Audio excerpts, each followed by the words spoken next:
Hey guys, welcome back to my channel and welcome back to Rev and Review. So for today's video, pupunta tayo sa may Sprout sa Cabanas. So dyan lang siya sa gilid natin and sobrang lapit lang niya guys. So madalas ako dyan sa Cabanas, pero usually pag nag-work ako is doon ako nagpupunta sa boss. Pero ito kasing Sprout is parang made siya for working talaga, no? And yun, tatry natin ngayon kung okay ba sa kanya. Pero dahil sobrang lapit lang niya guys, samahan nyo muna ako pumunta sa aking mga side quest. So tara, let's go. Biyahe tayo. Yan, game na. So tara guys. Ang unang agenda natin ngayon is pupunta tayo sa may Mr. Quickie. So nagpagawa kasi ako ng bag doon guys. Bag na pang backpack, no? So backpack siya na travel. So gagamitin ko yun usually pagka mag-review and review tayo. Kaya pinagawa ko. Nung nakaraan kasing ginamit ko yun, sobrang bigat nung nilagay ko nung punta kami sa Cebu. So nagkaroon siya ng parang punit. Kasya kasi dun guys mga laptop eh. So madaling maglagay ng mga laptop dun kasi malaki siya. And maganda rin. So yun, puntahan muna natin yun real quick guys. Medyo nasasanay na akong bumiyahe ulit ng napakainit.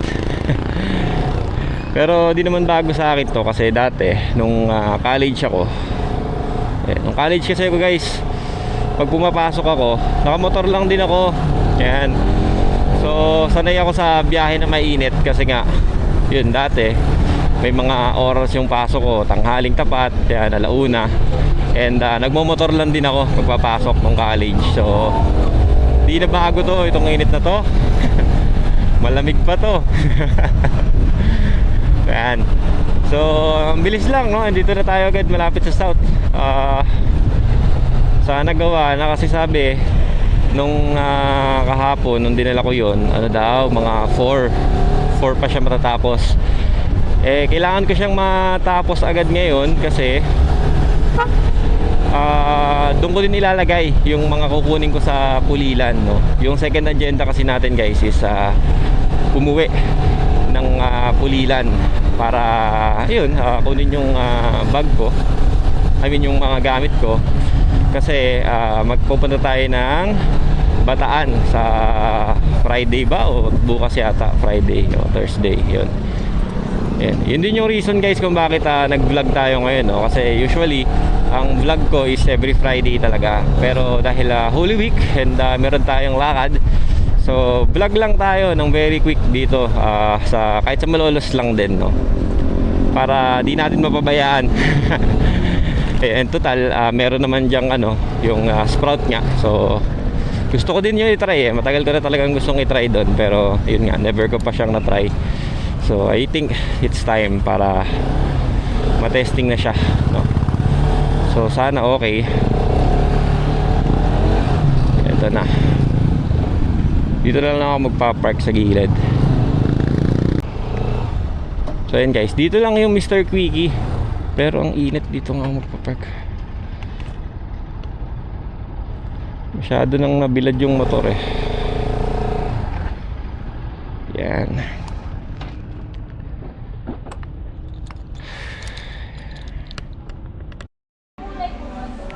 Parehong green, army green. O yung slide tsaka yung isang backpack. Ayun na, thank you. Thank you po. And guys, so tapos na yung bag natin. And ito yung bag ko. Actually binili ko to sa Cebu nung nakaraan dahil kulang yung baggage namin, no, nung pasalubong. Kaya bumili ko ng extra bag. Grabe yung init.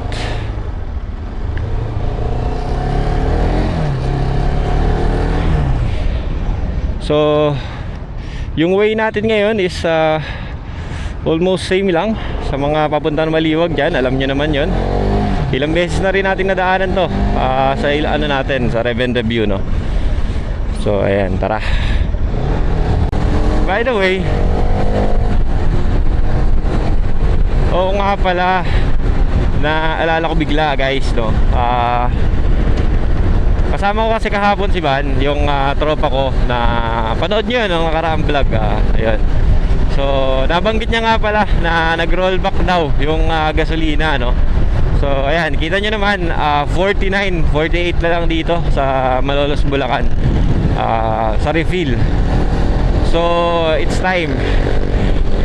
It's time para magpa-full tank. And saktong-sakto, 2 bars na lang yung motor natin, no? So, hopefully, mura lang din sa Petron, no? Doon kasi ako nagpapagas sa Petron sa may malapit sa amin sa Pulilan. So, ayun, naabot pa naman yan yung dalawang 2 bars natin, naabot pa yan. Malayo pa mararating. Anyway, feeling ko mamaya pagka uwi ko ng Pulilan, nung kapalit ako ng damit na ito. Grabe kasi yung yung lagkit. And also, parang hindi yata bagay yung damit ko. Nakita ko kanina nung nagbablog ako sa intro, napansin ko parang hindi pala bagay yung ko, damit ko. Kasi biglaan lang tapos parang dumampot lang ako ng kahit anong damit dun sa nung paalis ako. Hindi na ako nakapili or di ko na napaghandaan kung anong susuot ko ngayon. And ayun, so may damit naman ako sa Pulilan, so try ko na lang maghanap ng pamalit dun para medyo okay yung damit natin mamaya. And yan, so medyo smooth lang so far yung biyahe natin. So kita nyo naman, ang bilis lang natin nakuha yung bag. Tapos andito na agad tayo sa Kalumpit crossing. Yan, kaso naka-stoplight to. Hinarangan yung right turn, guys. Wait.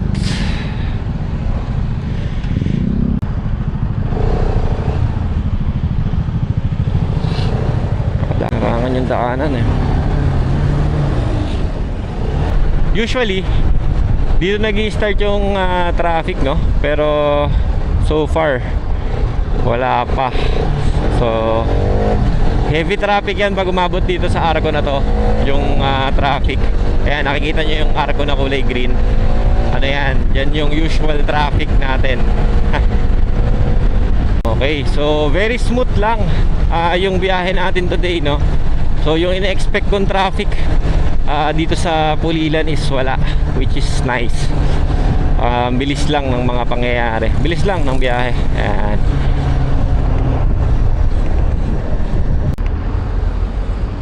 Okay.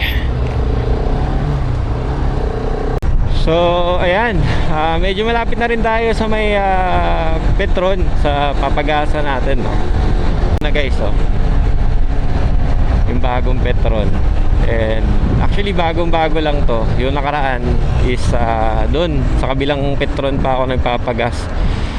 Meron kasi yan, kabilaan lang sila, guys. Ito is yung pinakabago, which is nasa side lang natin. Yan. So yan, dito tayo. 52 yung gas nila ngayon na unleaded. Full tank.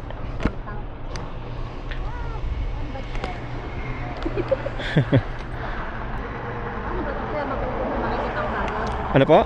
Makikita ko po bagad to. Makikita nyo yan. Ganito. Oo. Para may allowance pa rin. Yan. Yan. So yun guys, ang inabot nung ano natin is 477. Okay din. Kasi laki din nung ni-rollback nila, guys ang alam ko ni-rollback nila nasa 2. Balita lang sa akin yan. Hindi naman ako masyadong updated sa gas. Ayan, so okay na. Biyahe na tayo ulit. So okay, lapit na tayo sa bahay.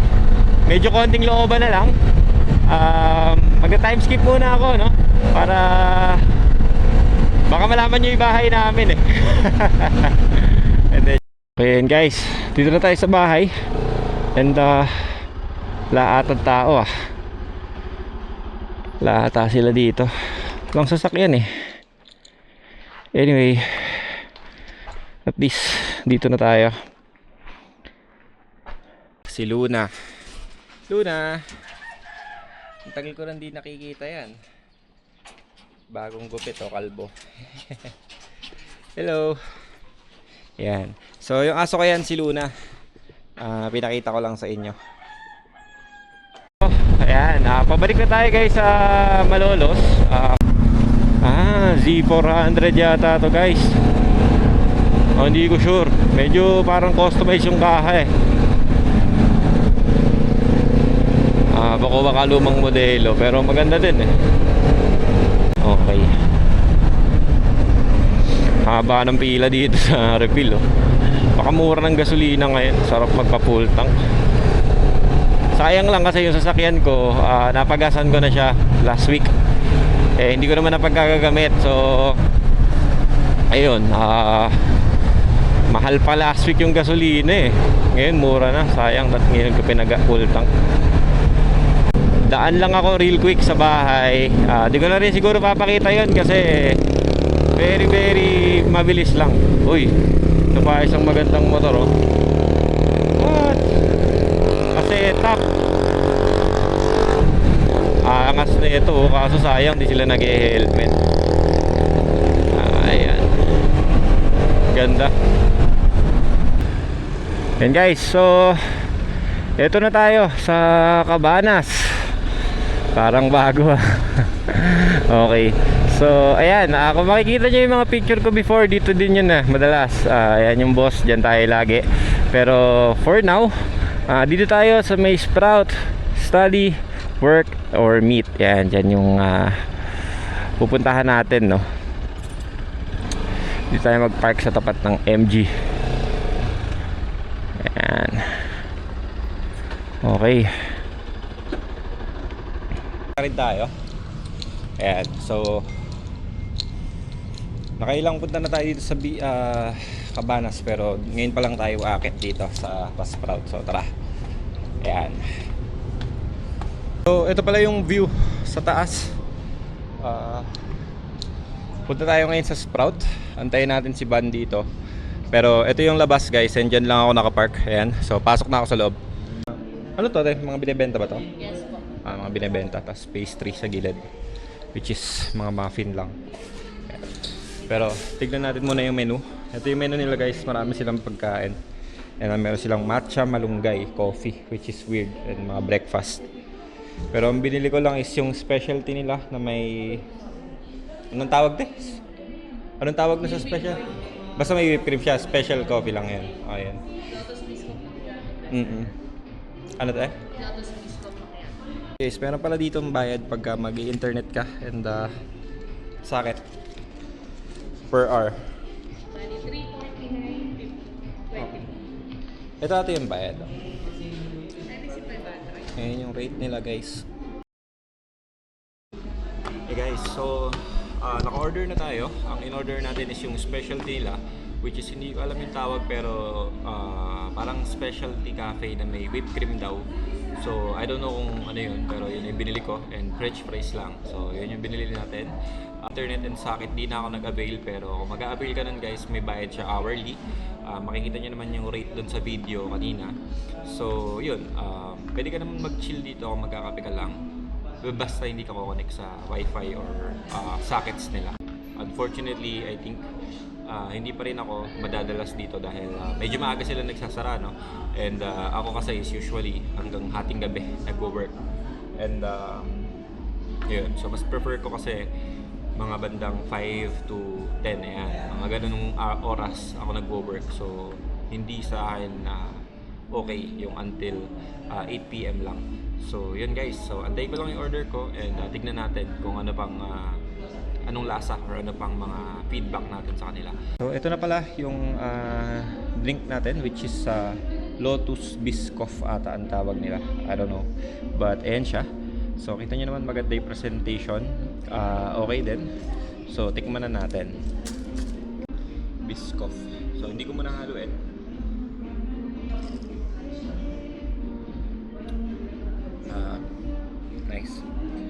mapait siya guys. So, hindi siya halo. Which is gusto ko to pag ganitong mapait. Try natin siyang haluin.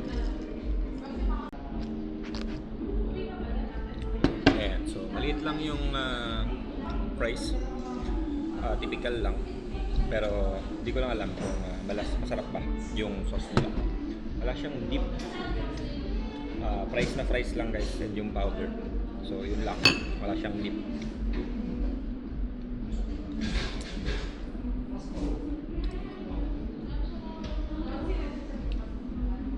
Okay naman.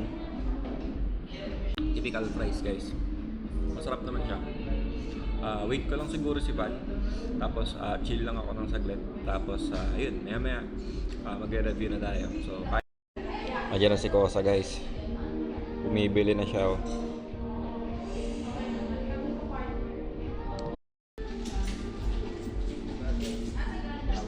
What the? Kasi ate yung white button. Pre, wala yan. 60 pesos. Tayo na, vlog agad oh. Malagad ko dito ah. Shoutout. Shoutout mo naman ako dyan, pre. Kay Rebel Review. Ano yan? Anong flavor yan, pre? Salted caramel. Salted caramel. Sige. Review mo. Anong masasabi mo? Review na. Ito, Rebel Review. Ako ang ano. Ako ngayon. Ako muna ngayon. Sa akin muna ngayon. So, sige ano? Ngayon natin na. 1 to 10. Sige. Ito din. 1 to 5 lang. Kasi oh.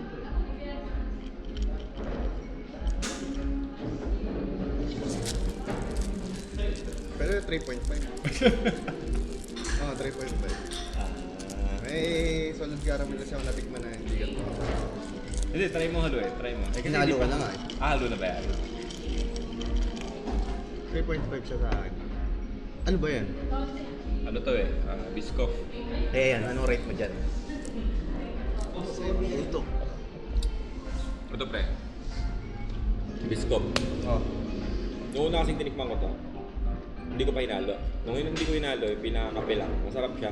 Siguro mga nasa 4.5. Pero nung hinalo ko, nasa ano na lang siguro, mga 4. Hindi ko masyadong 4 nung overall lang. Pero yung pinaka-coffee nila, okay. Yung pinaka-kape, yung base. Ay, yung nasa? Yung base. Oo. Kasi hindi mo hinalo eh. Pero pag hinalo mo, medyo... Lumalabas. Mano kasi, matamis Eh, din. gago na mamatay. Okay lang ba yun? So yun guys, 4. 3.5 sa'yo, 4. Ito, ano sabi nila? Ito masarap. Ito pala ang masarap. Ito, 5 sa akin to. Pagdating ko, dinali ko agad. baka naman naging 5 sa'yo kasi pre ano? Ha? Kasi di ko nagbayad naman. May ganun din. Hindi, 4.5 para... Hindi, ako okay to. Pero 4 lang sa akin to kasi wala siyang dip. Pero masarap yung ano, Pero yung ano, pinaka-powder. masarap. Ayan guys, so oo nga pala, ito yung pinaka-place. Ayan, so wag niyo na lang pansinin yan. And then, maliit lang yung place guys. And meron parang conference room dito sa side. And ito na yung dulo. So very maliit lang yung place. And magkakadikit masyado yung upuan. So yun, mag-review na tayo. Ayan lang yung place nila guys. Tapos na tayo mag-chill. And lumabas din si Van para I think vlog or mag-vape. Anyway, mag-review na tayo. For rating, ambience and atmosphere. So yung atmosphere dito guys is okay. I would say 4. Yung music is very minimal lang. Medyo magkakalapit yung table, so if fully crowded, I think babagsak siya. Sa work friendliness, syempre yun yung priority nila. I would say 4 sa availability ng outlet and ng wifi nila. So unfortunately may bayad. So bukod pa yung bayad ng wifi tsaka sa akin dun sa coffee. So medyo nakaka-off yun kasi additional payment. So parang hindi siya worth it for me. Siguro sa iba worth it, pero sa akin hindi. Having said na medyo magkakadikit yung upuan and parang walang something special sa kanya o hindi siya super special. para magbayad ka ng extra. Yun ang masasabi ko.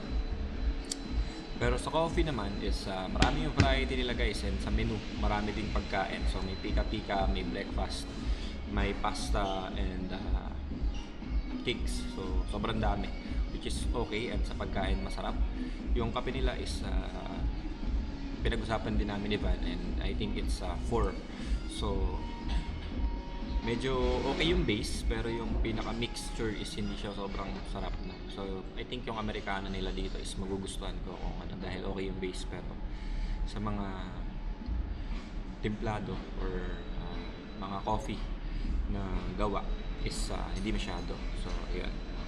So, service naman guys, okay na okay yung service nila dito, mabilis, approachable yung staff, and yun, mabilis sila, okay. Pag may request ka, okay naman.